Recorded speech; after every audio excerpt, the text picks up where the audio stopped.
Bismillahirrahmanirrahim.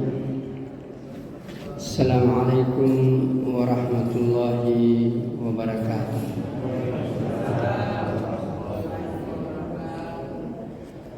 Alhamdulillahilladzi ahyana ba'dama amatana wa ilaihin nusyur.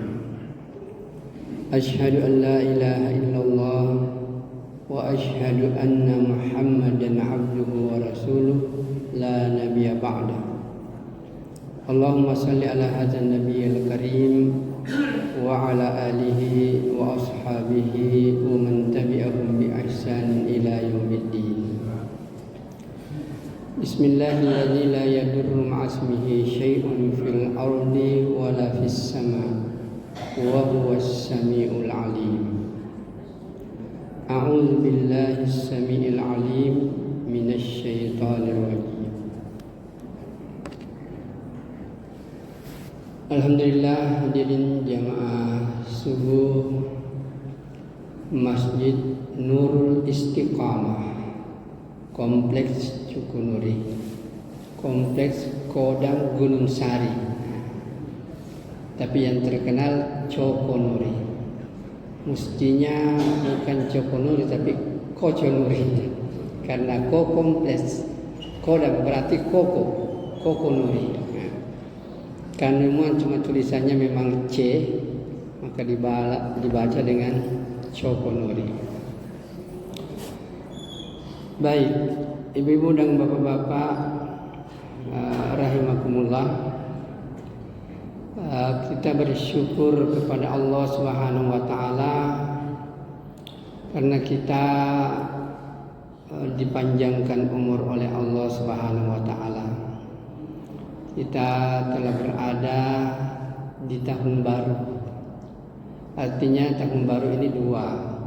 Ada tahun baru Masehi, ada tahun baru Islam.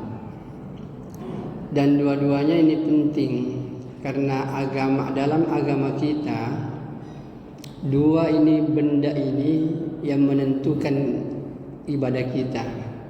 Cuma lebih banyak di peredaran bulan Muharram, Safar, Rabiul Awal, Rabiul Akhir, Jumadil Awal, Jumadil Akhir. Ini lebih banyak di bulan-bulan Qamariyah. Tetapi pergantian waktu berdasarkan matahari juga ibadah kita ada yang masuk di situ. Kalau puasa itu berdasarkan bulan. Haji pun juga berdasarkan bulan, peredaran bulan, masuk waktu kita puasa, kita haji. Tapi untuk sholat itu berdasarkan peredaran matahari.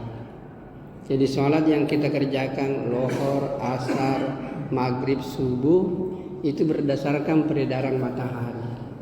Jadi dua waktu ini sangat penting untuk kita perhatikan.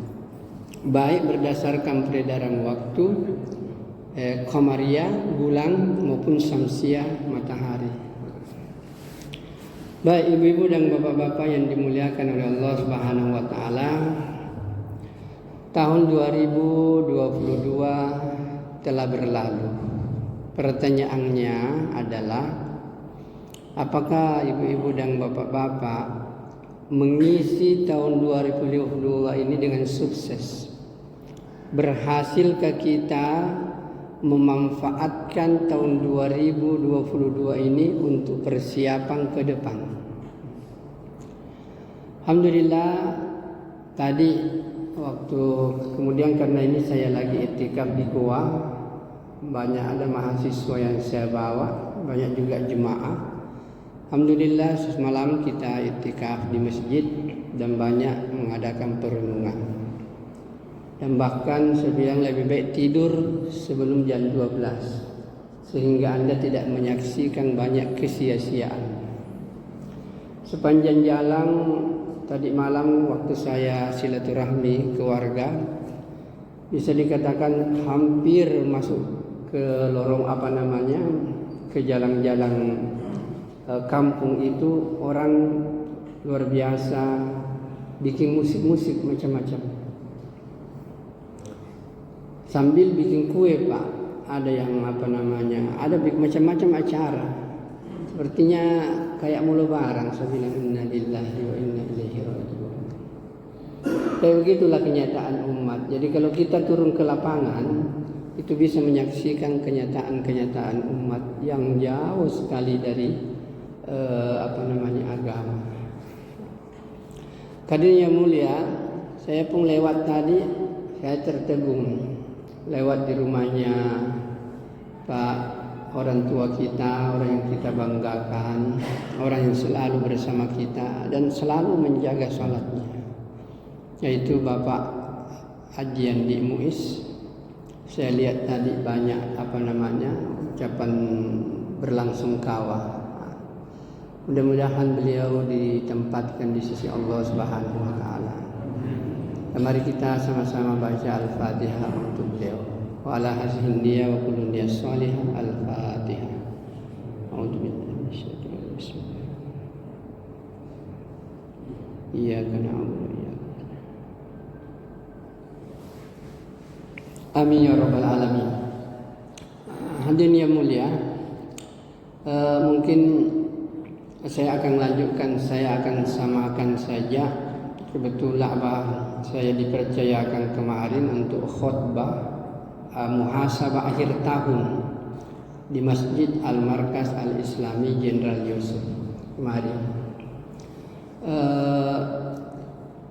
Hadirin yang mulia, sebelum saya naik khutbah, sebelum saya mulai khutbah, saya sudah duduk di di mimbar. Saya menengok ke sebelah kiri saya, ternyata ada jenazah. Ada jenazah yang terbujur kaku yang siap untuk disalatkan. Maka hadirin yang dimuliakan Allah Subhanahu wa taala, oleh karena itu saya teringat suatu hadis Rasulullah sallallahu alaihi wasallam. Hadis ini pendek sekali, Pak, tapi perlu dijadikan sebagai muhasabah. Suatu saat Nabi didatangi Jibril alaihi salam. Kemudian Jibril menyampaikan 3 kalimat pendek saja. 3 kalimat ini mudah untuk dihafal, tapi kalau ini kita renungkan, maka insya Allah kehidupan ini akan kita jalani dengan ketaatan kepada Allah Subhanahu wa taala.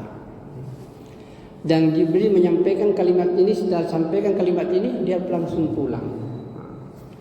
Maka hadirin yang mulia, waktu Jibril datang kepada Rasulullah, Jibril hanya mengatakan 3 kalimat pendek. Yang pertama itu adalah isma syi'ta fa innaka mayyitun. Itu peringatan pertama. Kemudian yang kedua, wa'mal ma syi'ta fa innaka majziyun bihi. Kemudian yang ketiga, wahbib ma syi'ta fa innaka mufariquhu. Inilah 3 kata-kata. Setelah itu Jibril kembali. Begitu pentingnya ini 3 kalimat. Yang pertama itu adalah isma syi'ta fa innaka mayyitun. Wahai Muhammad, sampaikan kepada umatmu, hiduplah engkau di dunia ini, terserah Anda mau hidup bagaimana. Anda bebas menentukan jalan hidup, tapi Allah ingatkan bahwa kehidupan ini pasti dan pasti akan berakhir dengan kematian. 100 tahun yang lalu saya kira semua yang hadir di masjid ini kita belum ada di dunia ini. Saya, ibu-ibu, bapak-bapak 100 tahun yang lalu belum ada. Kalau saya tidak salah, orang tua kita, orang yang kita banggakan ini Andi Muiz, umurnya 87. Ya, 83. Jadi belum cukup 100. Jadi 100 tahun yang lalu kita belum ada. Dan saya yakin semua yang hadir di sini, saya dan ibu-ibu, bapak-bapak, 100 tahun ke depan tidak ada mungkin, Pak. Jangan 100, Pak. Mungkin 20 tahun ke depan rata-rata tidak ada. Karena rata-rata ini umur 60 nih. Ya. Kalau ditambah 20, 80 Pak. Nggak mungkin Pak tambah 50 lagi. Terlalu menghayal ya. Dan kalau kita terlalu tua juga memberatkan di keluarga. Memberatkan. Makanya mintalah kepada Allah untuk dimatikan dengan mudah dan tidak membuat susah anak dan keluarga.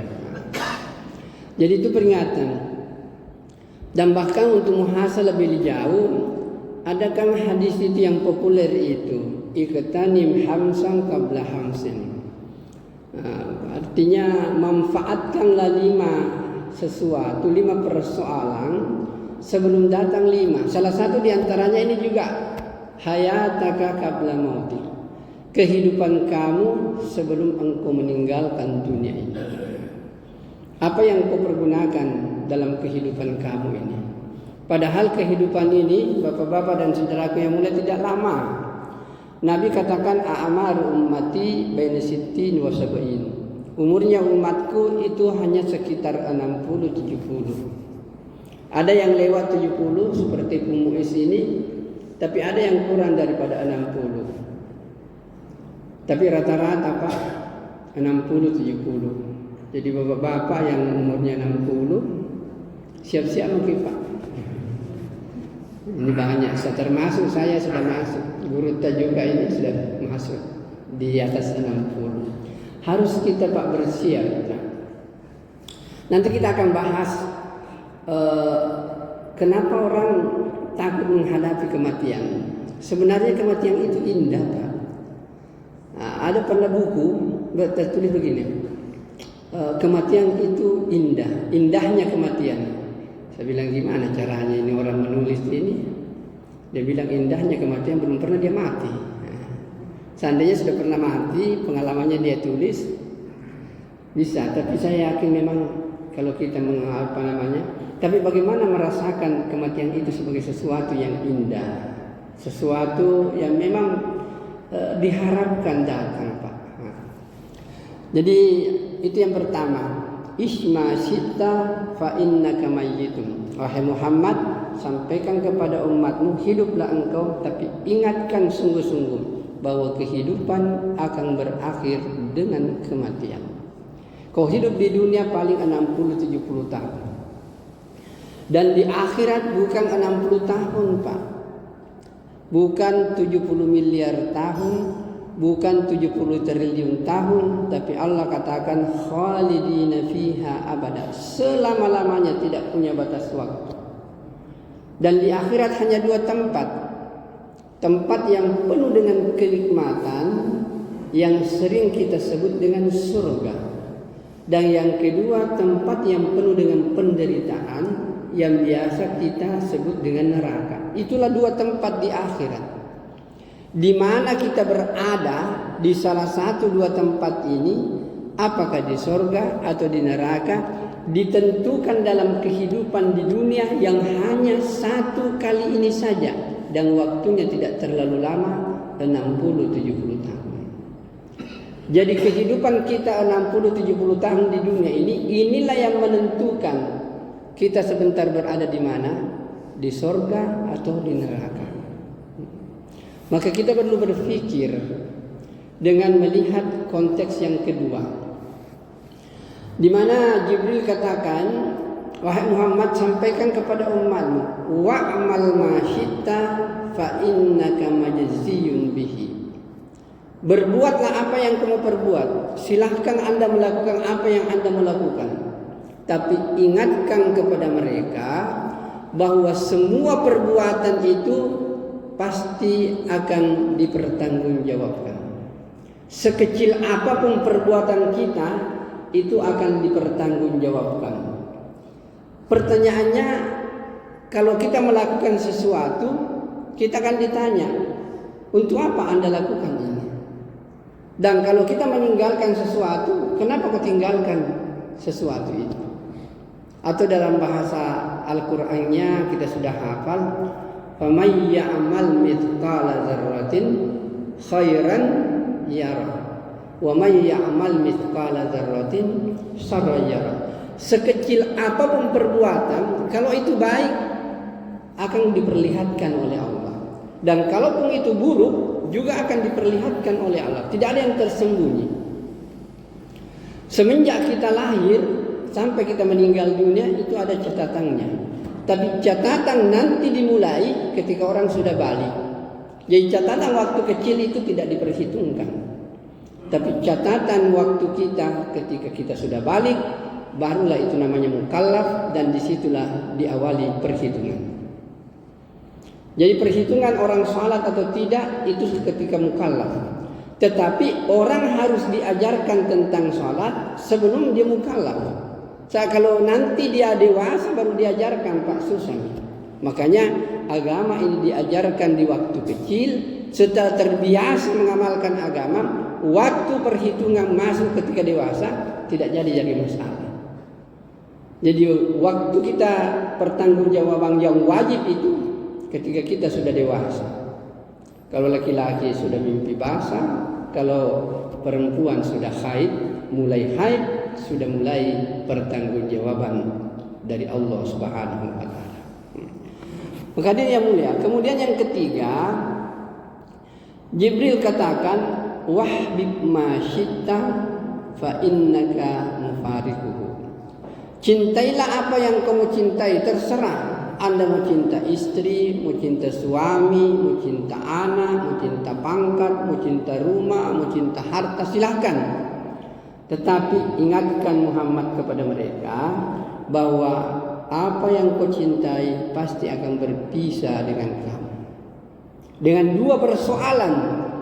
Kalau bukan engkau yang meninggalkan apa yang kau cintai, maka yang kau cintai akan meninggalkan engkau. Itu dua rumusnya. Jadi yang kita suka ini, yang kita cinta ini ada dua. Kalau bukan kita yang meninggalkannya, maka dia yang akan meninggalkan kita. Karena saya pikir karangan bunga itu macam-macam, banyak. Dan nada-nadanya mereka masih menginginkan ini yang Muis masih hidup. Karena begitu cintanya. Tetapi yang kita cinta ini meninggalkan kita. Atau kadang-kadang kita punya pangkat, punya harta inilah yang meninggalkan kita. Jadi rumusnya dua, untuk yang kita cinta ini, kalau bukan kita yang meninggalkan, maka dialah akan meninggalkan. Maka ini perlu menjadi perhatian bagi kita. Jadi 3 kalimat pendek ini, isma syi'ta fa innaka mayyitun. Hiduplah engkau di dunia ini, tapi ingat selalu bahwa engkau akan meninggal dunia. Yang kedua, berbuatlah apa yang kamu berbuat, tapi ingat dengan baik, semua perbuatan Anda, sekecil apapun, Anda harus bertanggungjawabkan di hadapan Allah. Dan yang ketiga, cintailah apa yang kamu cintai, tapi ingat, semua yang kau cintai, kau pasti akan berpisah. Mahadirin yang mulia, kalau kita muhasabah dengan memperhatikan tadi hadis yang mengatakan igtanim hamsan qabla hamsin, itu yang pertama adalah kehidupan kita ini sebelum kematian. Ibu-ibu dan bapak-bapak, kemudian kita lahir di dunia ini, mari kita pikirkan baik-baik. Sebelum kita dewasa seperti ini, kan kita anak-anak dulu, Pak, kecil. Maka diperingatkan oleh Nabi, gunakan masa mudahmu sebelum datang masa tua. Biasanya penyesalan itu, Pak, di masa tua, bukan di masa muda. Kita kadang-kadang sudah mengerjakan sesuatu tapi tidak ada lagi tenaga. Keinginan ada tapi tidak ada lagi tenaga. Maka diingatkan bahwa waktu masa muda ini hendaknya dipergunakan. Maka kalau ada cucu kita masih kecil, Pak, atau masih remaja, anak kita, ingatkan ini hadis. Wahai anakku, wahai cucuku, manfaatkanlah ini waktu mudamu untuk kebaikan sebelum Anda tua seperti saya. Itu diingatkan, karena kita ini tidak bisa diingatkan, Pak, ketua masih iya. Ingat kok, gunakan masa mudamu, Anda tidak berlaku itu, Pak. yang berlaku untuk anak kita, cucu kita. Ingatkan itu terus.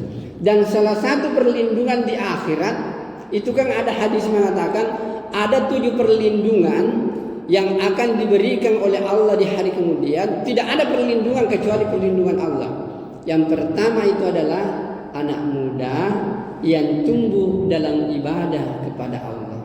Jadi kalau ada orang dari kecil dia pertahankan itu ibadah, maka di akhirat nanti ketika orang kesusahan semuanya, dia dilindungi oleh Allah Subhanahu wa taala.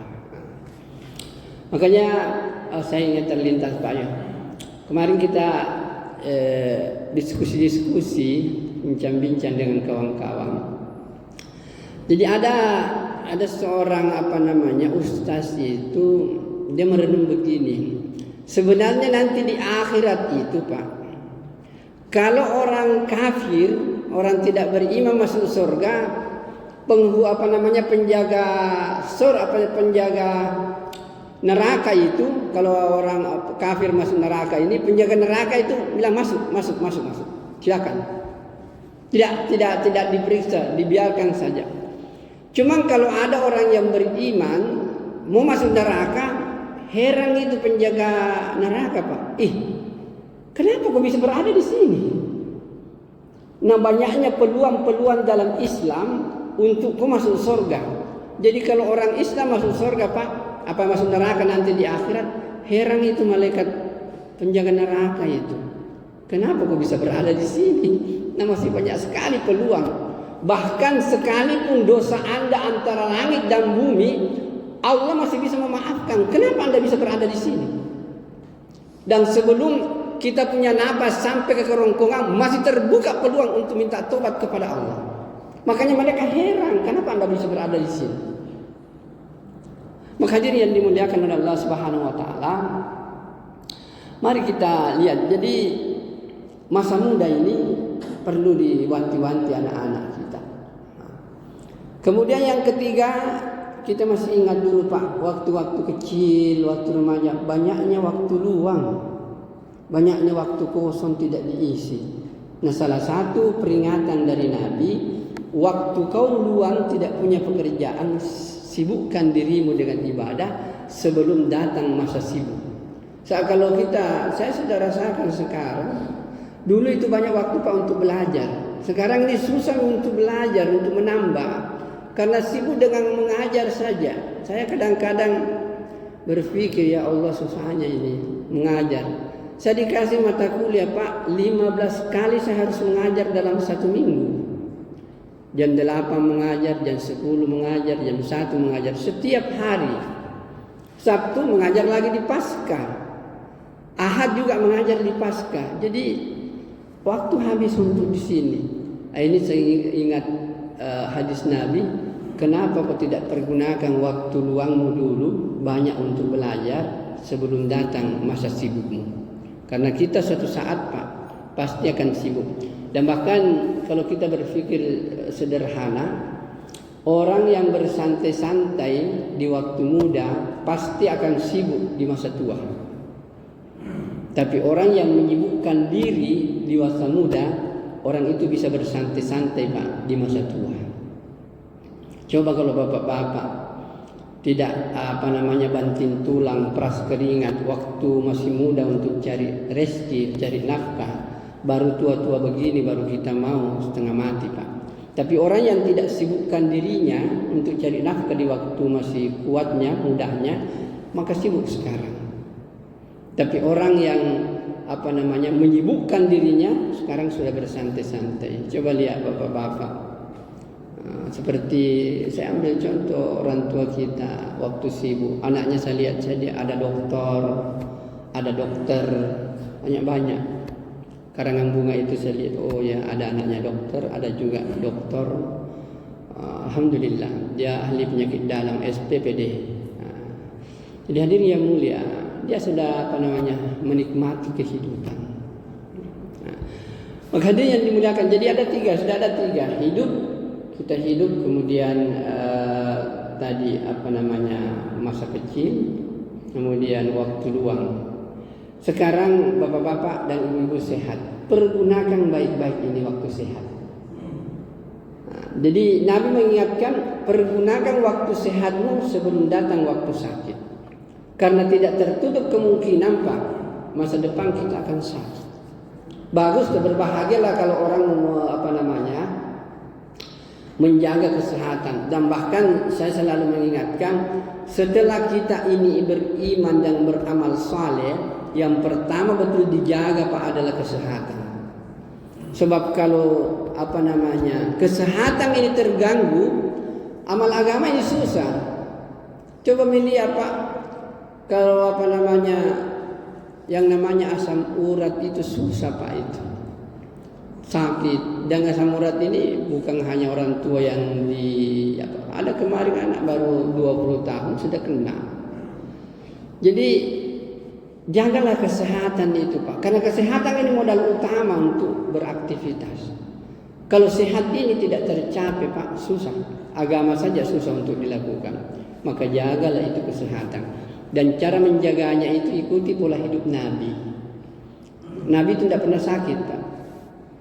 Tidak pernah sakit. Nanti menjelang dia meninggal dunia baru Nabi sakit. Kalau saya tidak salah mulai sakit hari Kamis, Jumat, Sabtu, Ahad, kemudian hari Senin Nabi meninggal. Jadi Nabi tidak pernah sakit Pak. Kenapa? Salah satu metodenya itu kita sudah pernah bahas, sederhana saja. Artinya perut itu dibagi 3. Sepertiga benda padat, sepertiga benda gas, sepertiga benda cair, sepertiga benda gas. Artinya kalau kita makan, jangan makan terlalu penuh. Sebab contohnya begini Pak, Bapak mungkin pernah ambil satu taruhlah tempat valese kaca misalnya yang ada kue itu kalau kita masukkan kue-kue yang besar sudah penuh itu, kita katakan sudah penuh ini, tidak bisa lagi masuk. Tapi kalau dikasih masuk kacang itu masih bisa masuk Pak, karena masih ada ruang-ruang itu. Kalau sudah penuh dengan kacang kita mengatakan ini sudah penuh, ternyata belum. Karena kalau dimasukkan benda cair, air itu masih bisa masuk.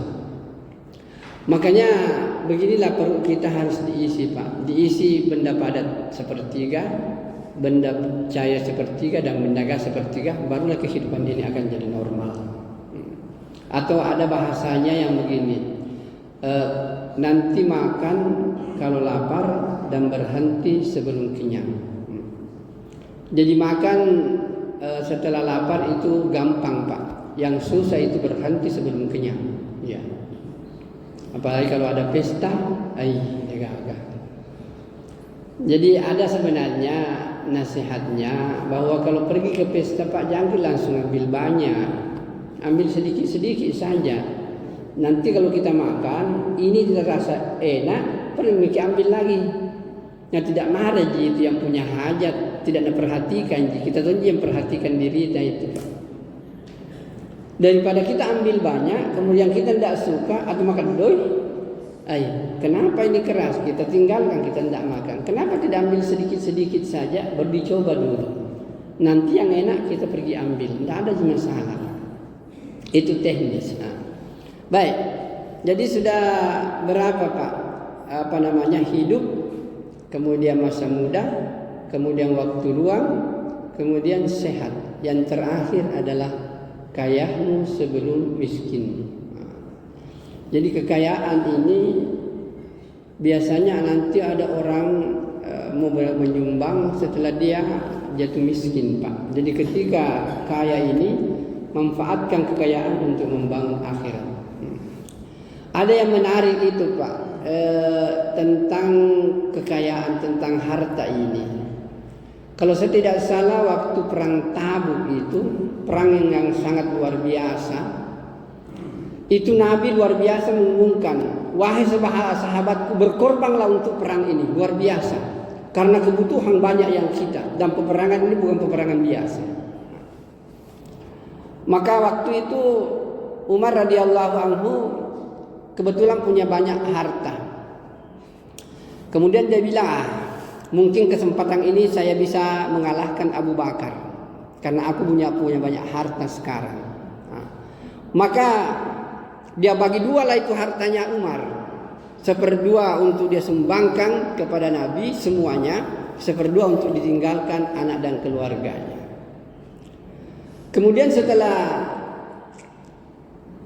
tiba Umar di hadapan Nabi, dia ditanya, "Wahai Umar, apa yang engkau tinggalkan untuk anak istrimu?" Maka Umar menjawab, "Ya Rasul, saya tinggalkan 1/2 untuk anak istriku dan 1/2 untuk pakai di jalan Allah ini." Tidak lama kemudian datang Abu Bakar. Abu Bakar ditanya oleh Nabi, "Wahai Abu Bakar, apa yang kau tinggalkan untuk keluargamu?" Maka Abu Bakar menjawab, "Aku tinggalkan Allah dan Rasulnya. Aku sudah korbankan semua ya Rasul. Tidak ada yang saya simpan di rumah. Semua saya bawa." Geleng-geleng kepala Umar. Umar katakan, "Memang Abu Bakar tidak bisa saya kalahkan. Karena dia bawa." Padahal dari segi kuantitas, Pak, dari segi kuantitas lebih banyak sumbangannya Umar dibanding dengan Abu Bakar. Tapi dari segi kualitas lebih tinggi sumbangannya Abu Bakar dibanding dengan Umar. Karena kenapa? Dia bawa semuanya. Ini perlu menjadi pelajaran bagi kita. Orang yang punya uang, taruhlah Pak, ada uangnya 200 juta. Kemudian dia menyumbang 2 juta di masjid. Sementara ada orang uangnya di rumahnya hanya mungkin 500 ribu. Tetapi dia sumbangkan taruhlah 250 ribu. Kira-kira ada orang yang punya uang 500 ribu, tidak usahlah 250 ribu Pak. Dia sumbangkan 100 ribu saja ke masjid. Berarti dia menyumbangkan 20%. Dibanding dengan orang yang punya uang 200 juta, kemudian dia menyumbang 2 juta. Berapa persen Pak? 1%. Dari segi jumlah lebih banyak 2 juta. Tapi dari segi kualitas lebih banyak nilainya 100 ribu. Kenapa? Karena 20% hartanya dia sumbangkan, sementara ini hanya 1% saja. Jadi jangan pernah, jadi bapak-bapak jangan ragu untuk menyumbang semampu kita saja. Karena kualitasnya yang harus diperhatikan, bukan jumlahnya Pak. Jumlahnya itu bukan itu yang diperhatikan Allah, tapi keikhlasan daripada hati-hati kita untuk memanfaatkan ini harta. Maka itulah diingatkan, pergunakanlah masa kaya, masih ada waktu, kemudian sebelum datang waktu kita miskin. Maka hadirin yang mulia, mari kita kembali kepada muhasabah, karena ini artinya kematian ini akan datang dan kapan saja bisa. Sekarang ini kalau pertanyaannya, kenapa banyak orang takut menghadapi kematian? Ini disebabkan bapak-bapak karena rata-rata di antara kita tidak mempunyai rencana kerja untuk dirinya sendiri. Tidak ada sesuatu yang akan dikerjakan sehingga pola hidupnya tidak menentu. Maka oleh karena itu, ini pun juga saya sampaikan kemarin di markas. Cuma saya lupa waktu ada jurnal. Sekarang ini Pak, kalau kita khutbah di markas itu, di samping kita khutbah disuruh juga menulis. Tulis apa yang kita tulis, kemudian yang kita khutbahkan. Cuma beda antara bahasa tulisan dengan bahasa khutbah Pak. Jadi banyak yang saya tulis tidak saya sampaikan karena waktunya juga terbatas. Jadi Bapak dan saudara yang dimuliakan oleh Allah, jadi saya hanya ingin mengingatkan supaya kita ini siap menghadapi kematian, tidak takut menghadapi kematian. Buatlah rencana Pak. Dan mungkin sudah pernah beberapa tahun yang lalu saya sampaikan bahwa rencana ini, kalau rencana itu kita buat Pak, saya yakin tidak akan takut menghadapi kematian. Apakah rencana itu? Sederhana saja. Dan saya selalu ingatkan, dan alhamdulillah Pak, sudah banyak yang lakukan ini. Jadi kalau kita ada rencana, ada target, maka ada usaha, Pak. Ada target untuk masa depan kita. Karena kalau tidak salah dalam surah Al-Hasyr, Allah Subhanahu wa taala mengingatkan, ya ayyuhalladzina amanu, wahai orang-orang yang beriman, ittaqullah, bertakwalah kepada Allah. Wal tansur nafsum ma qaddamat liqad. Hendaklah setiap orang memperhatikan apa yang akan dibawa untuk masa depan. Apa yang akan dibawa masuk kubur. Nah, kalau kita meninggal dunia, mampukah menjawab pertanyaan mungkar dan nakir? Man rabbuka? Ma dinuka? Ma kiblatuka? Ini akan dijawab semuanya. Dan yang menjawab itu adalah amal-amal ibadah kita.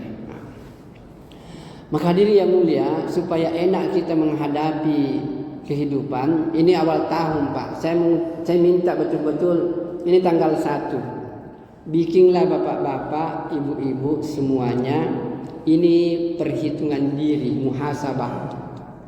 Introspeksi, kalau saya bahasa sekarang ini introspeksi diri. Kalau ibu dan bapak bikin seperti ini, dan ibu betul-betul bapak-bapak konsisten, Pak, untuk melihat apa yang kita bikin sebelum tidur atau di pagi hari. Alhamdulillah banyak kawan-kawan sudah. Jadi kalau masuk kantor, dia simpang itu daftar muhasabah di mejanya. Setiap hari langsung diisi. Dan itu sangat membantu kita, memotivasi diri kita untuk beramal, Pak. Bagaimana caranya? Sederhana begini. Saya ulangi kembali karena ini sudah lama. Jadi apalagi kalau ada di antara ibu-ibu dan bapak-bapak punya anak, paling 2 menit selesai itu, Pak. Ada namanya program Excel di komputer, sebentar sekali itu, 1 menit 2 menit selesai. Bikin kolom 33 lah kolom. Kolom pertama itu adalah nomor urut 1, 2 sampai berapa. Kolom yang kedua itu adalah daftar keinginan. Apa yang ibu-ibu dan bapak-bapak inginkan untuk diri kita persiapan meninggal dunia. Kemudian kolom selanjutnya, kolom ketiga ini berisi tanggal 1 sampai tanggal 31. Ada kolom-kolomnya. Itu harus diisi setiap hari. Nah, misalnya begini, kalau saya ini sudah rencana untuk tahun ini, saya sudah tulis di situ, saya sudah harus di masjid ketika azan berkumandang. Jadi ketika saya masuk masjid, saya azan orang sudah selesai azan baru saya di masjid, saya menganggap diri saya gagal. Maka itu harus saya patok. Lohor berjamaah, asar berjamaah, maghrib berjamaah, isya berjamaah, subuh berjamaah, dan sudah harus di masjid sebelum azan dikumandangkan. Itu target saya pribadi.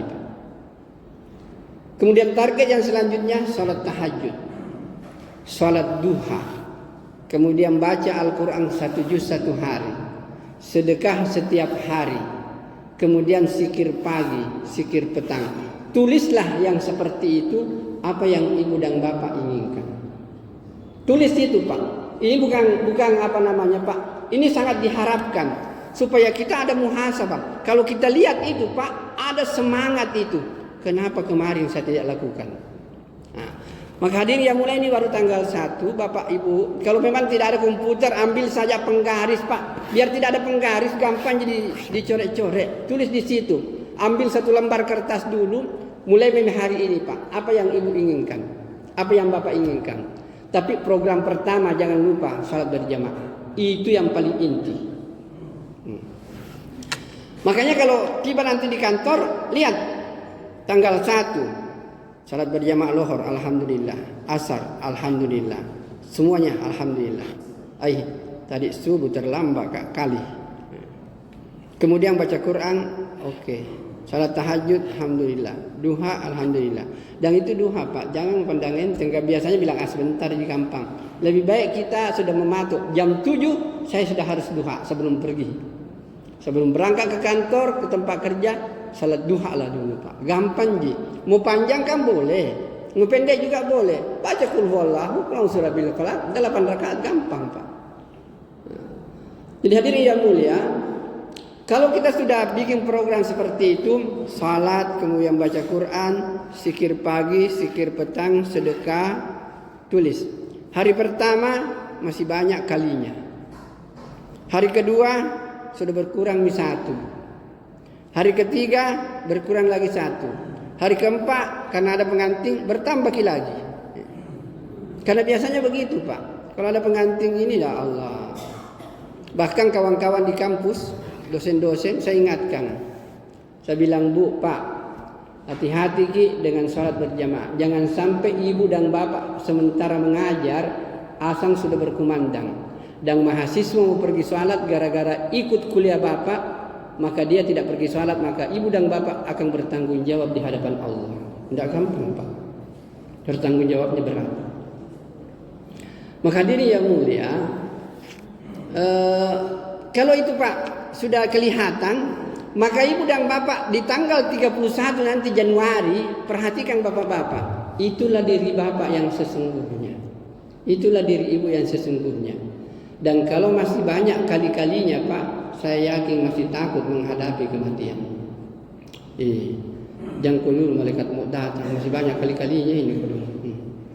Tapi suatu saat nanti ibu-ibu dan bapak-bapak, kalau lembaran yang kita punya ini rencana muhasabah sudah hasilnya yes semua, maka tidak ada yang kita rindukan kecuali rindu bertemu dengan Allah Subhanahu wa taala.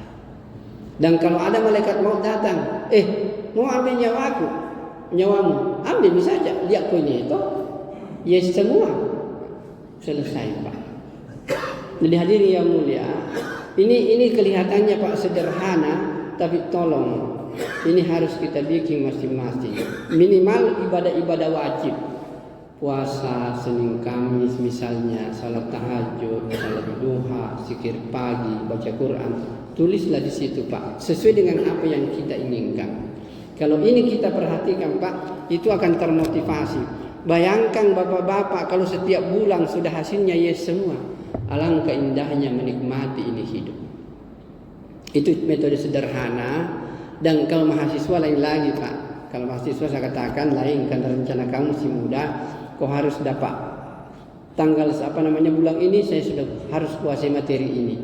Tanggal ini saya harus kuasai. Itu Anda harus punya perhitungan. Kalau tidak, Anda akan menyia-nyiakan waktu, tapi ilmu tidak akan Anda dapatkan. Tapi khusus untuk umum seperti kita ini, inilah metodenya Pak, untuk melihat apakah kita ini berhasil dalam beribadah kepada Allah atau tidak. Mudah-mudahan Allah memberikan kepahaman kepada kita untuk senantiasa bermuhasabah. Tanggal ini tanggal 1 mulailah itu program Pak. Jangan ditunda-tunda. Umur ajal tidak bisa diprediksi. Tidak ada jaminan saya pulang dari sini masih hidup sampai tempat tujuan. Mungkin bisa meninggal di tengah jalan dan lain sebagainya. Maka inilah yang diwanti-wanti oleh Nabi, bahwa wahai Bilal, suara sandalmu tadi malam aku dengar jalan-jalan ke surga.